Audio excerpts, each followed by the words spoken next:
नमस्कार दोस्तों, आप सभी का स्वागत है आज के इस बड़ी खबर में। जी हां दोस्तों, आप लोगों को बता दें आरती और छोटू के प्यार का मेन विलन पकड़ा गया। जी हां दोस्तों, आप लोगों को बता दें जैसे कि आप लोग हर दिन हर रोज आरती के इंटरव्यू में आप लोग देख रहे होंगे, आरती सबसे पहले अपने जीजा और अपने भाभी पर आरोप लगा रही थी। उन्हीं लोगों का मेन हाथ है छोटू के हत्या करने में। जी हां दोस्तों, आप लोग को बता दें और एक बहुत बड़ी खबर आ रही है, पुलिस ने छोटू के हत्या का मेन विलेन यानी कि आरती के जीजा को पकड़ लिया है। जी हाँ दोस्तों, ये बहुत बड़ी खबर है। आप लोग को बता दें आरती के जीजा जो कि काफ़ी दिनों से फरार चल रहा था, उसको पुलिस ने दबोच लिया है। आप लोग को बता दें पुलिस के पूछताछ में पता चला है कि मेन विलेन आरती के प्यार यानी कि छोटू का हत्या करने वाला जीजा ही है। बहुत बड़ी खबर दोस्तों, भाभी और जीजा का मेन हाथ है इसमें।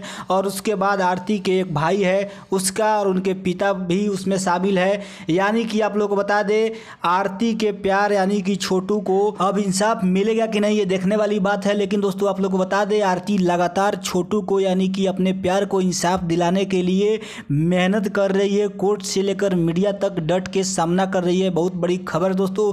लेकिन इसी बीच इस कांड का मेन विलेन पकड़ा गया है जो कि आरती का जीजा है। जी हाँ, ये बहुत बड़ी खबर थी दोस्तों। तो आज के इस वीडियो में इतना ही। वीडियो अच्छा लगे तो वीडियो को लाइक और चैनल को सब्सक्राइब जरूर कर दीजिएगा। धन्यवाद।